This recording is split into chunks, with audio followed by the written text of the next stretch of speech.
जय हिंद दोस्तों, एक बार फिर से स्वागत है आप सभी का।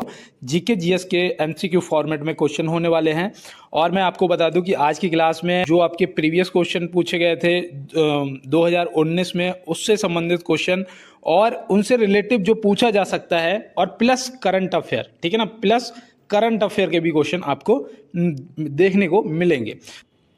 देखो यहाँ पे दिया है, निम्न में से पूर्व रेलवे का स्थापना वर्ष क्या है। यहाँ पे पूछा गया है कि निम्न में से पूर्व रेलवे का स्थापना वर्ष क्या है।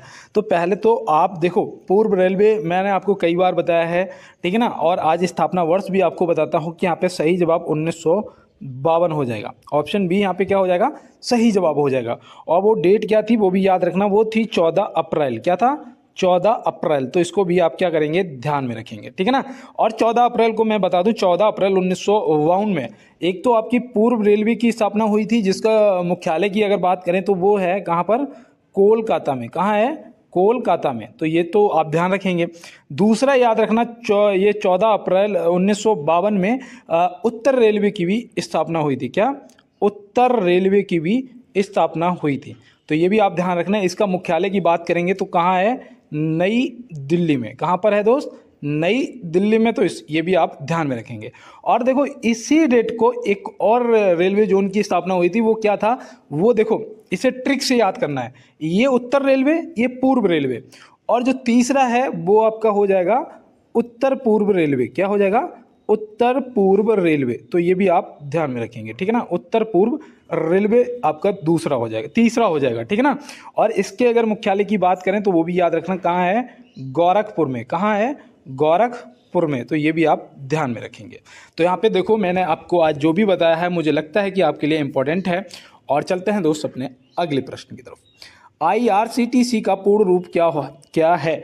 आईआरसीटीसी बहुत लोग यूज़ करते हैं, लेकिन इसका पूरा फुल फॉर्म नहीं पता होता है ना। क्या है इसका full form, Indian railway catering and tourism corporation.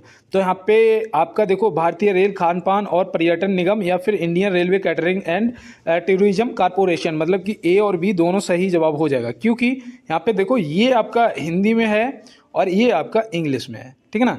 तो यहाँ पे मतलब दोनों का मतलब एक ही है, बस हिंदी इंग्लिश में है। तो यहाँ पे ये आपको याद रहेगा। देखो उस दिन मैंने आपको बताया था PNR नंबर, है ना। PNR का पूर्ण रूप क्या है। तो PNR का जो पूर्ण रूप आपने देखा, कोई रिजर्वेशन अगर करवाते हो तो आपको PNR नंबर मिलता है, PNR नंबर मिलता है ना। वो उसका मतलब पता क्या होता है, देखो P से होता है पैसेंजर। क्या होता है, पैसेंजर। N से क्या होता है, नेम, पैसेंजर नेम। और R से क्या होता है, रिकॉर्ड, ठीक है ना। Passenger name record, PNR।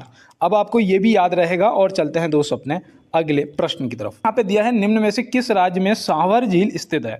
कौन से राज्य में सांभर झील स्थित है। तो यहाँ पे आप क्या बताएंगे। तो यहाँ पे याद रखना, यहाँ पे आपका सही जवाब राजस्थान हो जाएगा। क्या हो जाएगा, राजस्थान। ऑप्शन सी जो है ये आपका सही जवाब हो जाएगा।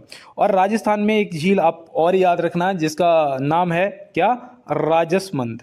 राजसमंद झील आपकी है। और दूसरा आपकी एक डिडवाना है ना, एक डिडवाना है, इसको भी आप याद रखना देखो। और तीसरी एक पिछौला भी याद रखना, ठीक है ना, एक पिछौला झील भी याद रखना। ये आपकी राजस्थान में 4 हो गई, सांभर और ये डिडवाना, पिछौला और राजसमंद, है ना। अब देखो उत्तराखंड की बात करें तो यहाँ पे तो जितने भी ताल हैं, ठीक है ना, जितने भी झीलों के नाम के पीछे देवताल, भीमताल, जितने भी ताल हैं, ठीक है, नैनीताल, ये कहाँ हैं, ये सब उत्तराखंड में है, ठीक है ना। ये ट्रिक है, याद रखना, ताल जिसके झील के नाम के पीछे होगा वो आपको उत्तराखंड में मिलेगी।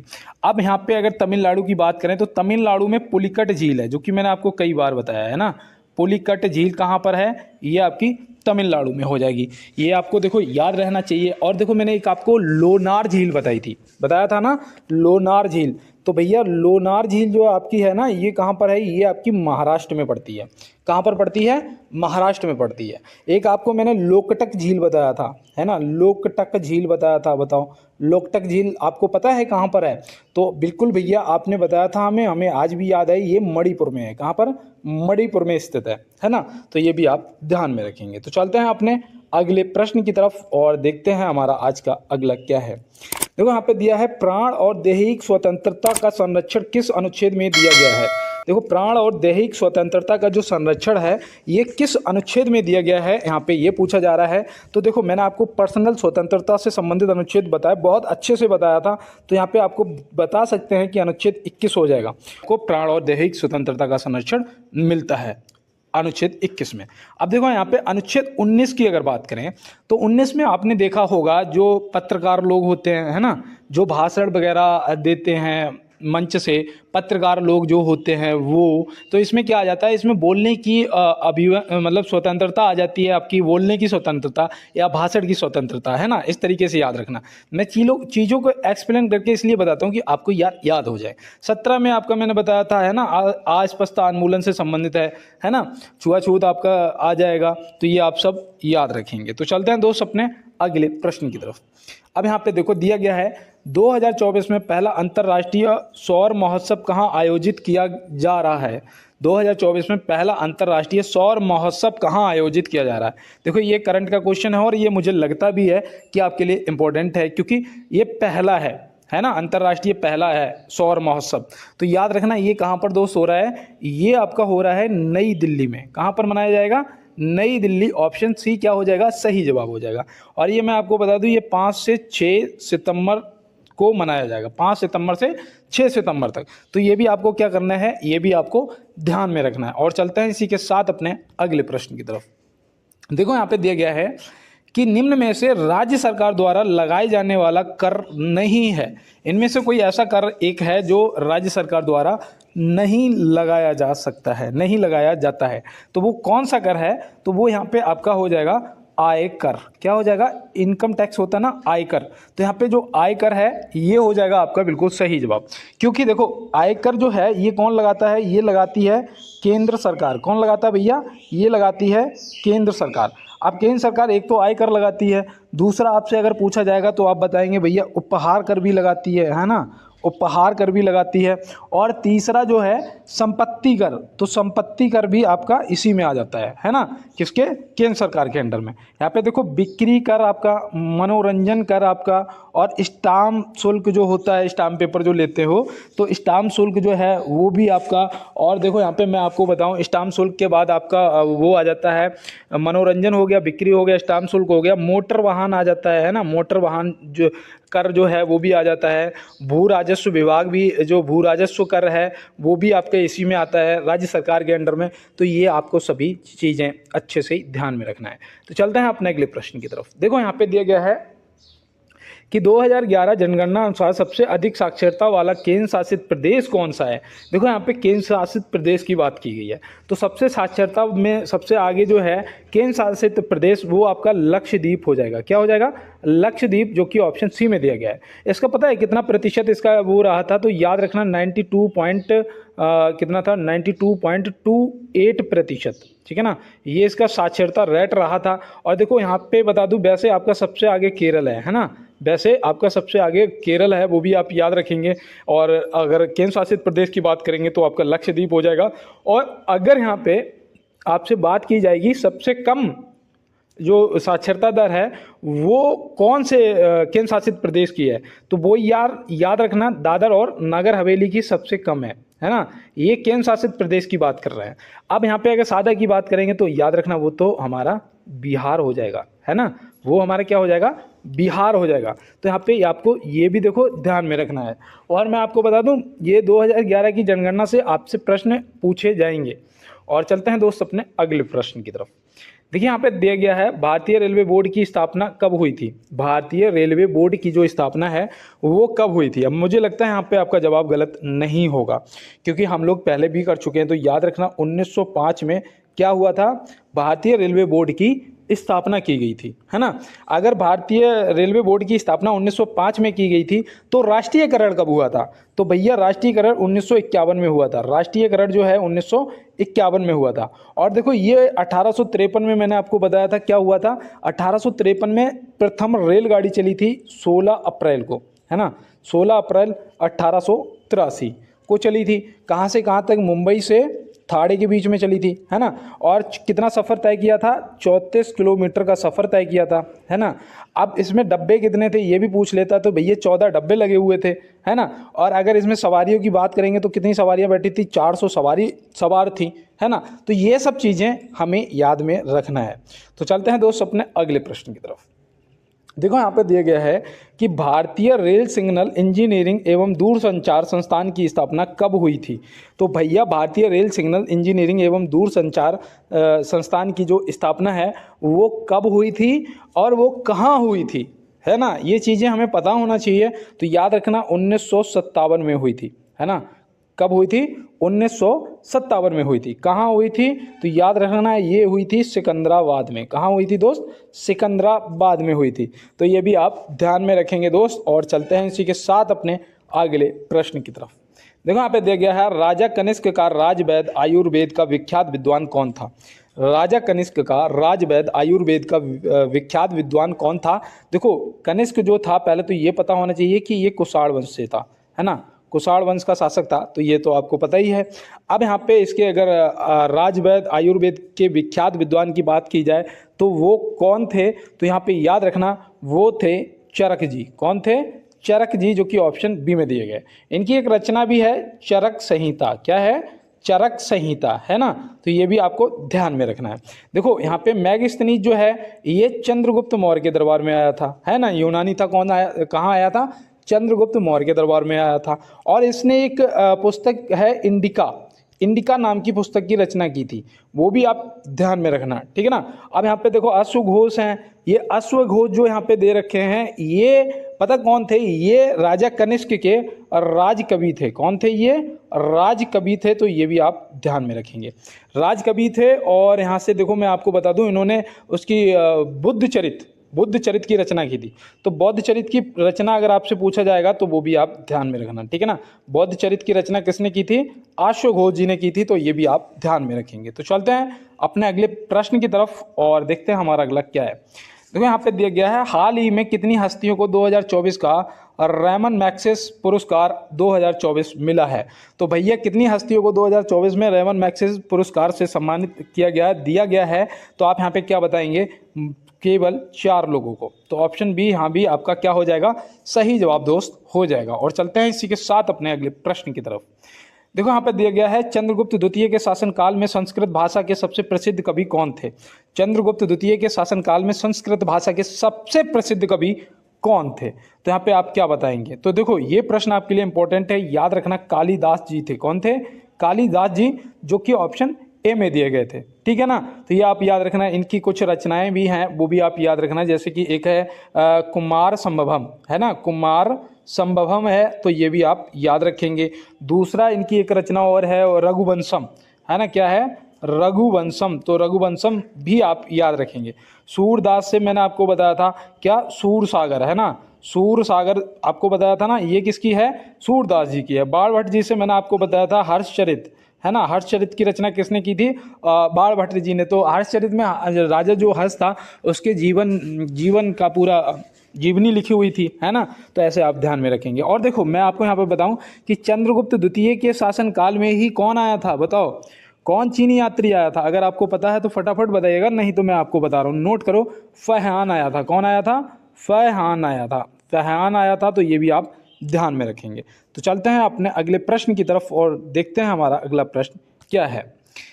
देखो यहाँ पे दिया गया है, सूर्य से सबसे दूर स्थित ग्रह कौन सा है। सूर्य से सबसे दूर स्थित ग्रह कौन सा है, सूर्य के सबसे पास स्थित ग्रह कौन सा है, सबसे गर्म ग्रह कौन सा है, सबसे बड़ा ग्रह कौन सा है, सबसे छोटा ग्रह कौन सा है।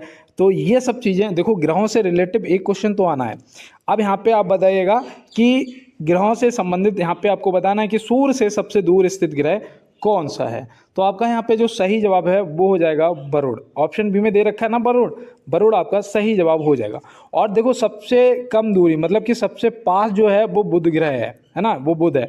ये कितने दिनों में, 88 दिनों में सूर्य की परिक्रमा कर लेता है। आप समझो सबसे पास है ना। तो ऐसे आप याद रखना। यहाँ पे देखो जो डीमोस दे रखा है ना, यहाँ पे जो आपको डीमोस दे रखा है वो याद रखना, ये सौर मंडल का सबसे छोटा उपग्रह है। क्या है, सबसे छोटा उपग्रह है। तो ये भी आप ध्यान में रखेंगे। देखो उपग्रह और ग्रह में, देखो मैंने आपको बताया था ना, यहाँ पे मैंने ग्रह बताया है और यहाँ पे आपको ये डीमोस उपग्रह बताया है, तो ये याद रखना। और सबसे बड़े अगर उपग्रह की बात करेंगे, सौरमंडल का सबसे बड़ा उपग्रह कौन सा है, तो वो भी याद रखना, वो आपका हो जाएगा गैनीमेड। कौन हो जाएगा? गैनीमेड। तो ये भी आप याद रखेंगे, गैनीमेड आपका क्या हो जाएगा? सबसे बड़ा उपग्रह हो जाएगा सौरमंडल का। और देखो सबसे बड़ा ग्रह अगर पूछेगा, ये तो आपके उपग्रह हैं दोनों, ठीक है ना, ये आप याद रखना, डीमोस और गैनीमेड। अब अगर आपसे सबसे बड़ा ग्रह पूछेगा तो आप तुरंत बताएंगे भैया बृहस्पति है ना, बृहस्पति, जो कि 12 वर्ष में सूर्य की परिक्रमा कर पाता है। कितने? 12 वर्ष में कर पाता है, जिसका कलर जो है वो कैसा है? पीला है ना। तो ये सब चीज़ें रट जानी चाहिए। और चलते हैं इसी के साथ अपने अगले प्रश्न की तरफ। वायुमंडल में नियान गैस कितने प्रतिशत पाई जाती है? ये देखो मैं आपको बताऊं, जो आपकी इंपॉर्टेंट हैं, जैसे कि आपकी नाइट्रोजन है 78%, आपकी ऑक्सीजन है 21%। तो यहाँ पे देखो 9 और 7 2 9, 99% तो यही हो गया। अब यहाँ पे 1% गैसें बच रही हैं। 1% में बाद बाकी आपकी कार्बन डाइऑक्साइड है, आर्गन है, नियान है, ये सब आ जाता है, मीथेन वीथेन सब, ठीक है ना। अब यहाँ पे याद रखना, अगर आपसे नियान की बात करेगा तो नियान जो है ये आपकी यहाँ पे पाई जाती है, ऑप्शन सी में दे रखा है आपको 0.0018% लगभग, ऑप्शन सी में जो दे रखा है ये आपका सही जवाब हो जाएगा। अब यहाँ पे अगर 0.93% की बात करें तो ये कौन सी गैस पाई जाती है? मैंने आपको उस दिन बताया भी था, अगर शायद आपको याद होगा तो आप बता देंगे भैया आर्गन, है ना। कितना? आर्गन। अगर यहाँ पे 0.03% की अगर लगभग बात करें तो ये आपकी कार्बन डाइऑक्साइड पाई जाती है ना। तो ये सब चीज़ें आपको ध्यान रखना है। इसमें हीलियम, हाइड्रोजन, सारी गैसें पाई जाती है 1% में। अब यहाँ पे देखो दिया गया है कि दुनिया का सबसे बड़ा रेलवे स्टेशन कौन सा है, दुनिया का सबसे बड़ा रेलवे प्लेटफॉर्म कौन सा है, ये प्रश्न आपको यार पता होने चाहिए। तो यहाँ पे याद रखना, दुनिया का सबसे बड़ा रेलवे स्टेशन अगर पूछा जाएगा तो आप बता देना ग्रैंड सेंट्रल टर्मिनल, ठीक है ना। ऑप्शन सी जो आपका है वो सही जवाब हो जाएगा। और ये पता कौन से देश में है भैया, दुनिया का पूछा है ना, तो याद रखना ये न्यूयॉर्क में है, ठीक है ना। कहाँ पर है? न्यूयॉर्क में है। तो ये भी आप याद रखना, हुबली रेलवे स्टेशन ये आपका सबसे बड़ा दुनिया का प्लेटफॉर्म है। क्या? ये प्लेटफॉर्म है, तो ये आप ध्यान में रखेंगे। तो चलते हैं दोस्त अपने अगले प्रश्न की तरफ और देखते हैं हमारा अगला क्या है। देखो यहाँ पे दिया गया है, निम्न में से विक्रमोर्वशीयम के साहित्यकार कौन है? निम्न में से विक्रमोर्वशीयम के साहित्यकार कौन है? तो आप यहाँ पे क्या बताएंगे? तो याद रखना वो हो जाएंगे आपके कालिदास जी। ऑप्शन बी जो है यहाँ पे बिल्कुल सही जवाब आपका हो जाएगा। क्या हो जाएगा? कालिदास आपका सही जवाब हो जाएगा। अब इनकी और भी रचनाएं हैं, याद रखना, जैसे कि एक है अभिज्ञान शाकुंतलम, है ना, अभिज्ञान शाकुंतलम, तो ये भी आप याद रखना। विक्रमोर्वशीयम ये भी आप याद रखना। विशाखा दत्त जी से भी एक पूछ ली जाती है जिसका नाम है मुद्रा राक्षस। क्या है? मुद्रा राक्षस। तो मुद्रा राक्षस को भी आप याद रखेंगे, ये विशाखा दत्त जी से संबंधित है ना, इन्होंने लिखी थी। अब यहाँ पे देखो, और यहाँ से एक चीज़ और याद रखना कि इनकी एक और भी रचना है, किसकी? विशाखा दत्त जी की, देवी चंद्रगुप्त साहित्य है, ठीक है ना। देवी क्या था? देवी चंद्रगुप्त। तो ये भी आप ध्यान में रखेंगे। तो चलते हैं अपने अगले प्रश्न की तरफ। किस शासक द्वारा टका जीतल नामक सिक्के चलाए गए थे? देखो मैं आपको बताऊं, अभी आपको साइंस के भी क्वेश्चन मिलेंगे, आप बड़बड़ाओ मत, परेशान मत हो बिल्कुल भी। और मैं पूरा ध्यान में रख के ही सारे क्वेश्चन नोट करता हूं, कि मुझे लगता है ना मेरे भाई बहन बहुत ज़्यादा परेशान रहते हैं और साइंस के क्वेश्चन उन्हें खास तौर पर चाहिए। तो यहाँ पर याद रखना कि किस शासक द्वारा टका जीतल नामक सिक्के चलाए गए थे। तो आप यहाँ पर क्या बताएंगे? इल्तुतमिश। इल्तुतमिश की पहले तो इल्तुतमिश को समझो, इल्तुतमिश ने चलाए थे। देखो ये सिक्के ना चांदी के हुआ करते थे, है ना, चांदी और तांबा के हुआ करते थे। तो ये भी आप ध्यान में रखेंगे, ठीक है ना। किसके हुआ करते थे? चांदी और तांबा के हुआ करते थे। तो ये आपको याद रहेगा। और देखो मैं यहाँ पे बताऊं, इसकी पुत्री का नाम था रजिया सुल्तान। क्या था? रजिया सुल्तान, जो कि भारत की प्रथम महिला शासिका थी, या फिर उसे अंतिम महिला शासिका भी वही थी, ऐसे समझ लीजिएगा। और यहाँ पे मैं आपको बता दूं तो ये प्रथम महिला शासिका रजिया सुल्तान इल्तुतमिश की पुत्री थी। अब यहाँ पे देखो बलबन ने भी एक सिक्का चलाया था, अगर आपको याद हो, कौन सा? मासा नाम सिक्का, मासा नाम सिक्का चलाया था। क्या? मैं यहाँ पे लिख देता हूँ, देखो नोट कर लो, माशा राम सिक्का। तो माशा राम नहीं, ये नाम था, ठीक है ना, यहाँ पे ये मिस्टेक हो गया, ये माशाराम सिक्का था और ये भी चांदी का था। किसका था? चांदी का। और मैं आपको यहाँ पे बताऊं कि बलबन से एक चीज़ और पूछी जाती है, वो पता क्या पूछा जाता है कि वो दिल्ली का शासक कौन था जिसने लौह एवं रक्त की नीत अपनाई थी, लौह एवं रक्त की नीत अपनाई थी। तो भैया वो बलबन था, ये भी आप ध्यान में रखेंगे। तो चलते हैं दोस्त अपने अगले प्रश्न की तरफ। देखो यहाँ पे दिया गया है भारत में प्रथम इलेक्ट्रिक ट्रेन कब चली थी। तो भारत में प्रथम इलेक्ट्रिक ट्रेन कब चली थी, ये फटाफट आप इसका जवाब करिएगा। एक बार क्लास को लाइक जरूर करेंगे क्योंकि मेरे पुराने दोस्त तो सभी लाइक करते हैं, ठीक है ना। और देखो यार सब्सक्राइब भी कर लेना, क्योंकि सब्सक्राइब करने से, आप बेल आइकन दबाने से ये है कि क्लास जैसे ही मैं अपलोड करूंगा सबसे पहले आपको मिल जाएगी। दिया गया है कि भारत में प्रथम इलेक्ट्रिक ट्रेन कब चली थी। तो भारत में प्रथम इलेक्ट्रिक ट्रेन कब चली थी, तो यहाँ पे आप याद रखना है ये 3 फरवरी 1925 को चली थी। 3 फरवरी 1925, ऑप्शन बी यहाँ पे क्या हो जाएगा, हमारा सही जवाब हो जाएगा। और ये भी मैं आपको बता दूं, ये पता है विक्टोरिया टर्मिनल से चली थी, ये विक्टोरिया टर्मिनल से कुर्ला के बीच में चली थी। तो ये भी आप ध्यान में रखेंगे, ठीक है ना दोस्त। तो ये भी आप ध्यान में रखेंगे। और चलते हैं दोस्त अपने अगले प्रश्न की तरफ। देखो यहाँ पे दिया गया है कि दोहरिया का युद्ध कब हुआ था। बहुत से दोस्तों ने तो आज पहली बार नाम सुना होगा। दोहरिया का जो युद्ध है ये कब हुआ था, तो आप यहाँ पे क्या बताएंगे, 1532 में भैया हुआ था। कब हुआ था? 1532 में हुआ था। तो ये भी आप ध्यान में रखना है। और मैं यहाँ पे पेन का कलर चेंज कर लेता हूँ, ठीक है ना, अब अच्छा लगेगा। देखो और देखो, ये 1532 में आपका दोहरिया नामक युद्ध हुआ था। पहली चीज़, किसके किसके बीच में, एक तरफ था हुमायूं और एक तरफ था महमूद लोदी, जिसमें कौन हारा, महमूद लोदी हार गया और हुमायूं जीत गया। तो हुमायूं जीत गया, ये आप ध्यान में रखेंगे। अब यहाँ पे देखो 1539 दे रखा है, तो 1539 में भैया चौसा का युद्ध हुआ था। क्या हुआ था? चौसा का युद्ध हुआ था। तो ये भी आप ध्यान में रखेंगे, है ना। अब यहाँ पे आपको और भी ध्यान रखना है, जैसे कि 1540 दे रखा है, इसमें बोला जाता है बिलग्राम का युद्ध।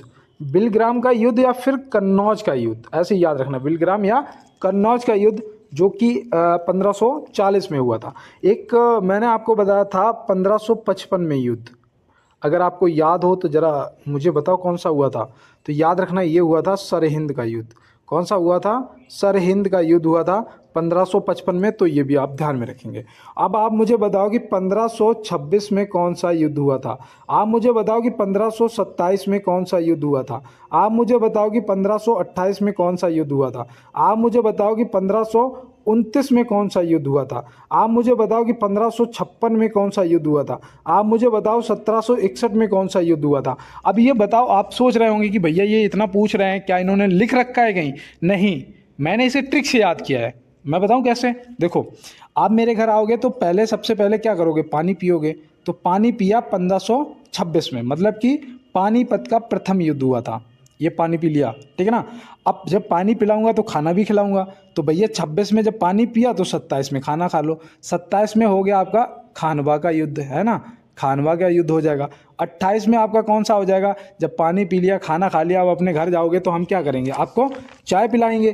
तो यहाँ पे देखो ये आपका चंदेरी का युद्ध हो जाएगा। अब जब चाय पी ली तो भैया अपने घर जाओगे, तो यहाँ पे देखो 29 में आपके घग्गर का युद्ध हो गया। तो देखो पानीपत, पहले पानी पिया, फिर खाना खाया, खानवा का युद्ध, फिर चाय पी, चंदेरी का युद्ध, फिर घर गए, घग्गर का युद्ध। अब यहाँ पे देखो 1556 में पानीपत का द्वितीय युद्ध हुआ, 1761 में पानीपत का तृतीय युद्ध हुआ। तो यहाँ पे देखो मैंने आपको जो भी बताया है, मुझे लगता है कि इस क्वेश्चन को आपने पूरा नोट किया होगा दोस्त। और यहाँ पे जितने भी मैंने युद्ध बताए हैं ये सारे आप याद रखेंगे और एक अच्छा स्टूडेंट होने का परिचय जरूर देंगे, क्योंकि आप, मुझे भरोसा है कि आप क्वेश्चनों को नोट करेंगे। देखो यहाँ दिया गया है, किस देश ने 2 साल तक के बच्चों के लिए मोबाइल टीवी स्क्रीन देखने पर रोक लगाने की बात कही है। भैया ये करंट का क्वेश्चन है, मतलब समझ गए ना, इतने से ही समझ जाओ कि करंट का क्वेश्चन है। तो यहाँ पे याद रखना वो देश है स्वीडन। कौन है? स्वीडन है। तो स्वीडन को आप याद रखेंगे। स्वीडन ये यूरोपीय देश है, एक यूरोपीय देश है, तो ये भी आप याद रखना, है ना। चलो मैं बता देता हूँ, ये एक यूरोपीय देश है, तो ये भी आप ध्यान में रखेंगे। तो चलते हैं दोस्त अपने अगले प्रश्न की तरफ और देखते हैं हमारा अगला क्या है। देखो यहाँ पे बोला गया है, मनुष्य द्वारा निर्मित सबसे महत्वपूर्ण रेशा कौन सा है। मनुष्य द्वारा निर्मित सबसे महत्वपूर्ण रेशा कौन सा है, या सबसे पहला रेशा कौन सा था, तो वो भैया रियान था। कौन सा था? रियान, जो कि ऑप्शन सी में दिया गया है। ये आप याद रखना, जो कि किससे बनाया जाता था? लुगदी से बनाया जाता था। ये भी आप ध्यान में रखना कि ध्यान में रखना। देखो मैं कैसे बोल रहा हूँ, माफ़ी चाहता हूँ, ठीक है ना। और रियान मतलब लुगदी से बनाया जाता था। चलते हैं दोस्त अपने अगले प्रश्न की तरफ। देखो यहाँ पे दिया गया है कि निम्न में से अफ्रीका महाद्वीप में कुल कितने देश हैं? अफ्रीका महाद्वीप में कुल कितने देश हैं? ये सॉरी, कोई याद कर रहा है, माफ़ी चाहते हैं। तो यहाँ पे याद रखना, जो टोटल देश हैं वो हैं 54। कितने हैं? 54। ऑप्शन सी यहाँ पे सही जवाब हो जाएगा। और इसे देखो याद करके रखना। अभी हो सकता है कि आज मैं आपसे पूछूं, या हो सकता है कल आपसे पूछूं। और आपको बता दूं, ये दूसरा सबसे बड़ा महाद्वीप है। ये दूसरा सबसे बड़ा महाद्वीप है, तो ये भी आप ध्यान में रखेंगे। और चलते हैं दोस्तों अपने अगले प्रश्न की तरफ। यहाँ पे दिया है सिरके का रासायनिक नाम क्या है? अब आपके साइंस के क्वेश्चन मुझे लग रहा आ गए। देखो सिरके का रासायनिक नाम क्या है? तो भैया सिरके का रासायनिक नाम तो एसिटिक एसिड होता है। तो एसिटिक एसिड, ऑप्शन बी आपका सही जवाब हो जाएगा। सही से टिक कर लो यार, ठीक है ना। ऑप्शन बी एसिटिक एसिड जो है ये सिरके का रासायनिक नाम है।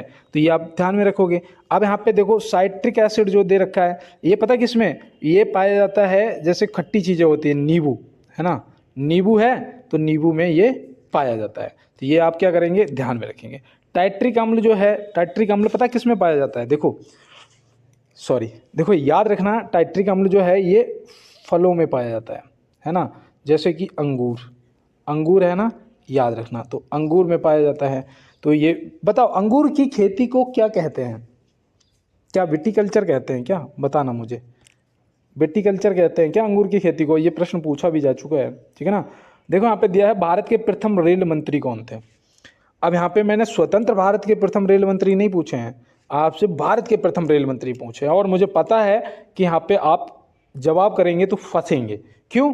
क्योंकि अगर भारत के प्रथम रेल मंत्री पूछे जाएंगे तो आप अशरफ अली जी को टिक करेंगे, जैसे कि यहाँ पे पूछा है मैंने, ठीक है ना। तो यहाँ पे पता क्यों, वो भी मैं बताऊंगा। ये जो बने थे 2 सितंबर 1940 को, और ये कब तक रहे थे? 14 अगस्त 1947 तक रहे थे। मतलब कि अभी तक 14 अगस्त 1947 तक देश आज़ाद नहीं हुआ था, है ना। 15 अगस्त को आज़ाद हुआ था। अब यहाँ पे क्या हुआ, जब 15 अगस्त को स्वतंत्रता मिल गई ना, तो याद रखना फिर इसके बाद कौन बन गए थे? जॉन मथाई। ये 15 अगस्त 1947 से, फिर ठीक है ना, ऐसे याद रखना 15 अगस्त 1947 से फिर ये रहे। तो यहाँ पे स्वतंत्र भारत के पूछे जाएंगे तो आप बताएंगे जॉन मथाई जी को। अगर आपसे भारत के प्रथम रेल मंत्री पूछे जाएंगे तो अशरफ अली को लगाएंगे। तो ये आप ध्यान रखना। वर्तमान में हमारे कौन है ये आप कमेंट बॉक्स में बताएंगे, ठीक है ना। वर्तमान में हमारे रेल मंत्री कौन है ये आप कमेंट बॉक्स में बताएंगे। और चलते हैं दोस्त अपने अगले प्रश्न की तरफ। और मुझे यहाँ पे लग रहा है कि कलर ना यही सही था, है ना, यही आपका ब्लू कलर ही सही लग रहा था।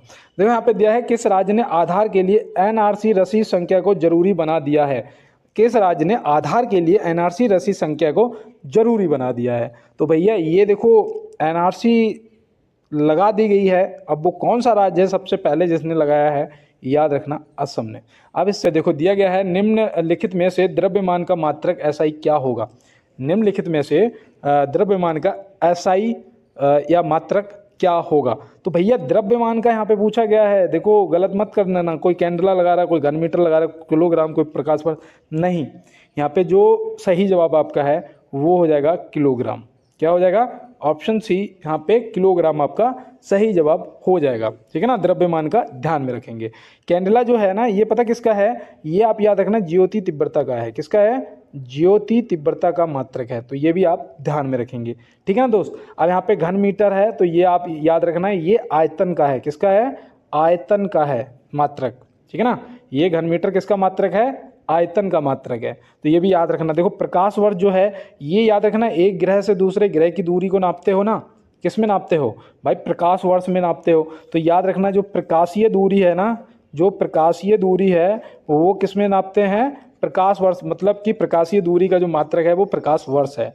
ऐसे आप ध्यान में रखेंगे। देखो यहाँ पे दिया गया है कि जब कोई वस्तु किसी द्रव्य में डुबोई जाती है तो उसके भार में खाली स्थान होती है। क्या होती है, उसके भार में क्या होती है, बढ़ोतरी होती है या कमी होती है या समान रहता है। भैया देखो, कोई भी चीज़ लेना, कभी जैसे फुटबॉल लेना, वैसे आपको वो 500 ग्राम की लगेगी हाथ में, जब उसे पकड़ रखा होगा आपने। अब उसे अगर आप एक बाल्टी पानी में डुबोगे तो क्या होगा भाई, मान लो ये पूरा पानी भरा है बाल्टी में, इसमें डुबोगे तो क्या होता है, तो ऐसा लगता है कि नीचे से कोई धक्का मार रहा हो, है ना। उसका ऊपर से जब आप उसे धकेलेंगे तो वो नीचे से जाएगा, ठीक है ना, ऐसा लगता है ना। तो वो जो क्या है ना, उस टाइम जो चीज़ होती है ना, उसका भार कम हो जाता है ना। आपको भी ये चीज़ समझ आ गई, कोई भी चीज़ लेना पानी में कभी ऐसे दबाना नीचे तो वो ऊपर की तरफ फेंकेगा, तो मतलब समझ जाना कि भार में क्या होता है, कमी होती है। तो ऑप्शन बी यहाँ पे हमारा क्या हो जाएगा, सही जवाब हो जाएगा। मुझे नहीं लगता कि आप भूलोगे। जैसे कि हम वहाँ यहाँ पे चलो छोड़ो, क्लास पे ध्यान देते हैं, क्योंकि आज मुझे लग रहा है क्वेश्चन धीरे धीरे हम लोग कर पा रहे हैं, मुझे ऐसा लग रहा है। तो यहाँ पे दिया है 0 डिग्री सेल्सियस पर शुष्क हवा में ध्वनि की चाल कितनी होती है। शुष्क हवा में ध्वनि की जो चाल है वो कितनी होती है। तो याद रखना, यहाँ पे जो ऑप्शन दे रखे हैं उनके हिसाब से यहाँ पे हमारा ऑप्शन बी सही जवाब हो जाएगा, 332 मीटर प्रति सेकंड। क्योंकि अगर एक्यूरेट मैं आपको बताऊं तो याद रखना वो होती है 331.5 मीटर प्रति सेकंड, मीटर प्रति सेकंड होता है ना। तो यहाँ पे हमारा जो जब 0.5 लग गया तो यार सीधा सा 332 हो जाएगा, है ना। और मैं आपको बता दूं, जैसे मान लो कि जब ताप बढ़ जाता है ना, जब ताप बढ़ जाता है तो ध्वनि की चाल क्या होती है, बढ़ जाती है। क्या होती है, बढ़ती है। तो ये आप ध्यान रखेंगे।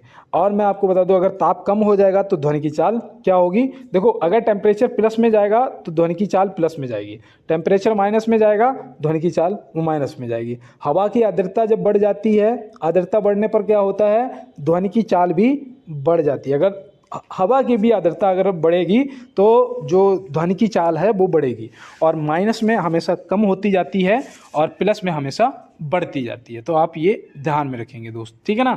चलते हैं अगले प्रश्न पे। देखो यहाँ पे दिया है अपेक्षिक घनत्व को किससे मापा जाता है। अपेक्षिक घनत्व को किससे मापा जाता है, तो आप यहाँ पे क्या बताएंगे। तो याद रखना, अपेक्षित घनत्व को उससे नापा जाता है हाइड्रोमीटर से। किससे, हाइड्रोमीटर से नापा जाता है। और हाइग्रोमीटर से वायु की आर्द्रता को नापा जाता है। वायु की आर्द्रता अभी जो मैंने आपको बताया था, है ना, तो वायु की आर्द्रता को हाइग्रोमीटर से नापा जाता है। लैक्टोमीटर से वो नापा जाता है क्या, दूध की शुद्धता को। क्या, दूध की शुद्धता को। यहाँ पे देखो, ये दूध की शुद्धता को किससे, लैक्टोमीटर से।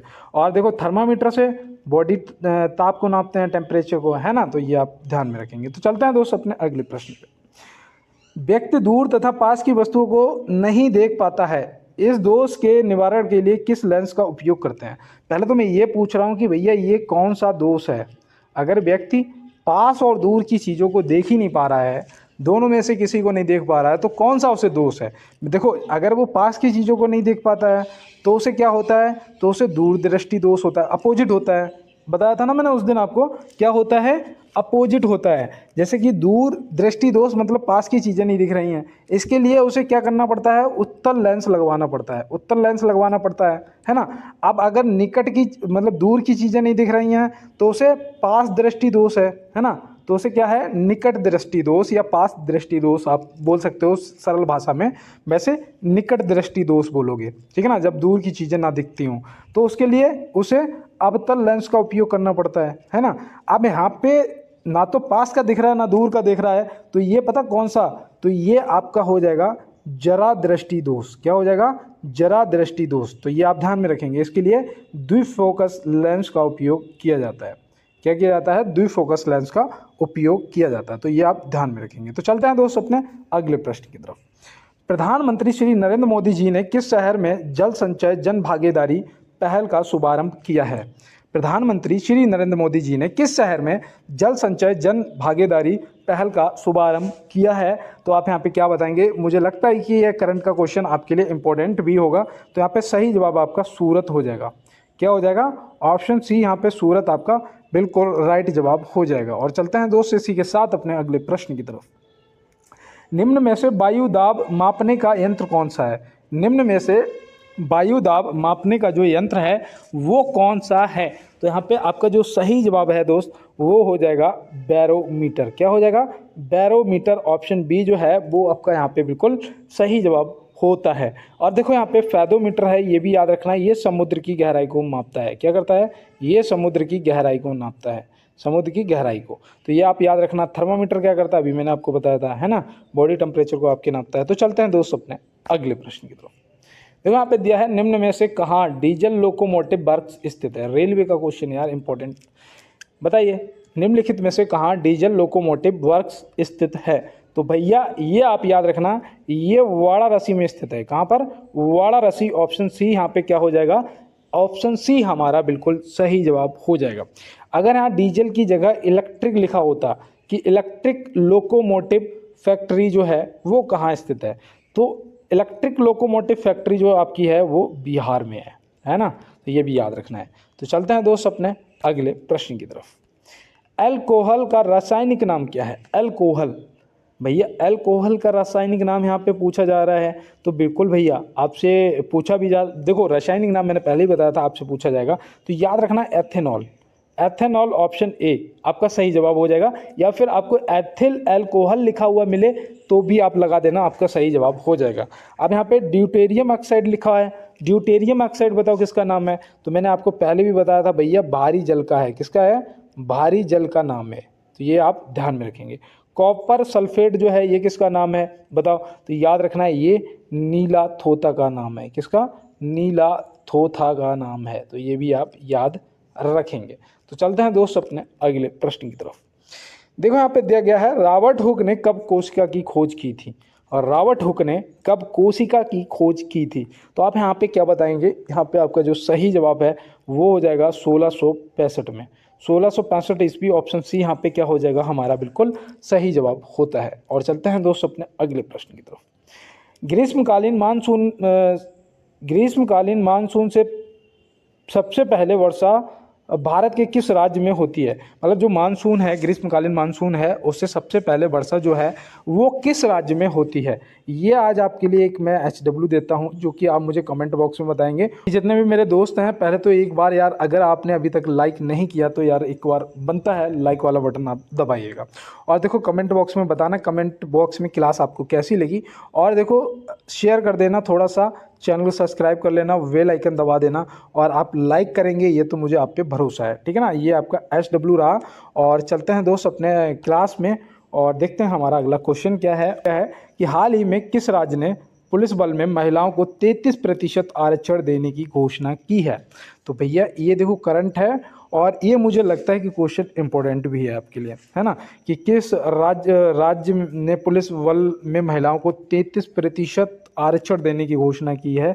तो वो राज्य आप क्या बताएंगे यहाँ पे, राजस्थान। ऑप्शन सी यहाँ पे क्या हो जाएगा सही जवाब। और चलते हैं इसी के साथ अपने अगले प्रश्न की तरफ। देखो यहाँ दिया है, भारत की संसद ने किस वर्ष में राष्ट्रपति और उपराष्ट्रपति चुनाव अधिनियम लागू किया था। भारत की संसद ने किस वर्ष में राष्ट्रपति और उपराष्ट्रपति चुनाव अधिनियम लागू किया था। तो ये तो भैया 52 में ही किया होगा भैया, जब सरकार वगैरह सब इलेक्शन हुआ था, है ना, 51-52 में, तो 52 में ही किया होगा। तो यहाँ से ऐसे भी आप ध्यान रख सकते हैं। तो चलते हैं दोस्त अपने अगले प्रश्न की तरफ। और यहाँ पे देखो मैं आपको बताऊँ, यहाँ पे दिया है कि बाढ़ के दौरान नए जलोढ़ के निक्षेपण से बनने वाले बाढ़ के मैदानों को बेट कहा जाता है। क्या कहा जाता है, पहले तो देखो, नए जलोढ़ के निक्षेपण से बनने वाले बाढ़ के मैदानों को बेट कहा जाता है। यह है किस राज्य में स्थित है। ये मैं आपको बताऊं, ये क्वेश्चन SSC GD के पेपर में पूछा गया था। इसी बार जो भी पेपर हुआ था ना, उसी पेपर में पूछा गया था। तो याद रखना ये कहाँ, पंजाब में स्थित है। कहाँ पर, पंजाब। तो ऑप्शन सी यहाँ पे सही जवाब आपका हो जाएगा। और चलते हैं अपने अगले प्रश्न की तरफ। निम्नलिखित में से कौन सी कोशिकाएं रक्त शर्करा स्तर में वृद्धि होने पर इंसुलिन का उत्पादन करती हैं।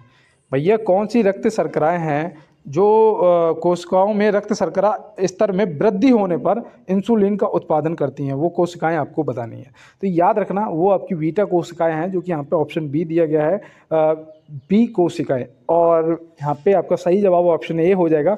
और ये कहाँ से, अग्नाशय से रिलीज होती है ना। तो ये भी आप ध्यान में रखना। तो चलते हैं दोस्त अपने अगले प्रश्न की तरफ। देखो यहाँ पे दिया है, रजिया सुल्तान किसकी पुत्री थी। अभी मैंने आपको बताया था इल्तुतमिश की, है ना, क्या इल्तुतमिश की बताया था ना। तो चलते हैं दोस्त अपने अगले प्रश्न की तरफ। निम्नलिखित में से कौन चिल्का झील की प्रमुख प्रजातियां हैं। भैया देखो ये प्रश्न मुझे लगता है कि आपके लिए इम्पोर्टेंट हो सकता है। तो यहाँ पे याद रखना कि जो चिल्का झील, मैंने जब इस क्वेश्चन को देखा तो मुझे लगा कि बस इसका जवाब क्या होगा, ओडिशा होगा। इसका जवाब क्या होगा? ओडिशा होगा, क्योंकि भैया उड़ीसा में है ये, है ना, खारे पानी की झील है। लेकिन जब पूरा पढ़ा प्रमुख प्रजातियां, तो मैंने कहा इसका जवाब पहली बार पढ़ा तो याद रखना Indravati dolphin. Irrawaddy dolphin option C सही जवाब हो जाएगा। और देखो आपसे अगर मैं पूछूं कि राष्ट्रीय जलीय जीव बताओ, चलो राष्ट्रीय जलीय जीव बताओ, राष्ट्रीय जलीय जीव, तो वो आपकी गंगा डॉल्फिन है, ठीक है ना। कौन है? गंगा डॉल्फिन। तो ये आप ध्यान में रखेंगे। तो चलते हैं दोस्त अपने अगले प्रश्न पे। देखो अंडर 20 विश्व कुश्ती चैंपियनशिप में किस भारतीय महिला ने स्वर्ण पदक जीता है? तो भैया ये आपके लिए देखो इम्पोर्टेंट है, ये आपके लिए इम्पोर्टेंट है। और यहाँ पे मैं आपको बता दूं कि यहाँ पे जो आपका सही जवाब है वो हो जाएगा ज्योति वेरवॉल। क्या हो जाएगा? ज्योति वेरवॉल। ऑप्शन ए जो है आपका सही जवाब हो जाएगा। और कोमल और सृष्टि जो हैं इन्होंने कांस्य पदक जीता है। इन्होंने क्या किया है? इन्होंने कांस्य पदक जीता है। और ये मैं आपको बता दूं ये सभी लोग अलग अलग कैटेगरी में खेल रहे थे, ठीक है ना। और ये जो हमारा गोल्ड मेडल आया है ये 76 kg कैटेगरी में आया था। ये जो ज्योति वेरवाल जी हैं ये 76 kg कैटेगरी में खेल रही थी। तो ये आप ध्यान में रखेंगे। देखो यहाँ पे दिया गया है अफ्रीका का प्रमुख खजूर उत्पादक देश है। अफ्रीका का प्रमुख खजूर उत्पादक देश है। तो अफ्रीका का कौन सा प्रमुख खजूर उत्पादक देश है? तो वो भैया है मिस्र। देखो क्या है? मिस्र, ऑप्शन ए। और मैं यहाँ पे आपको बता दूं कि जो मिस्र है ना, इसे यूरोप महाद्वीप, पहले तो देखो नोट करो, इसे यूरोप महाद्वीप और एशिया का, ठीक है ना, और एशिया का जंक्शन कहा जाता है। क्या कहा जाता है? जंक्शन कहा जाता है। यूरोप महाद्वीप और एशिया का जंक्शन कहते हैं मिस्र को। तो ये भी आप ध्यान में रखेंगे। तो चलते हैं दोस्त अपने अगले प्रश्न की तरफ। अफ्रीका महाद्वीप का सबसे बड़ा देश कौन सा है? पहले तो अभी मैंने आपको बताए थे देश कितने हैं, बताए थे ना। तो आपने क्या बताया था कि 54 देश हैं, यही बताया था ना। अब देखो यहाँ पे एक चीज़ देखो, पहले तो आपका सूडान होता था, जिससे बंटवारा होने के बाद ये छोटा हो गया। अब यहाँ पे जो आपका लेटेस्ट आंसर होना चाहिए वो अल्जीरिया होगा। क्या होगा? अल्जीरिया आपका हो जाएगा सही जवाब। अगर छोटे की बात करेंगे तो सबसे छोटा आपका सेशेल्स है, सेशेल्स, ठीक है ना। तो ये आप सबसे छोटा है, तो ये आप ध्यान में रखेंगे। लेकिन विश्व में सबसे छोटा देश कौन है?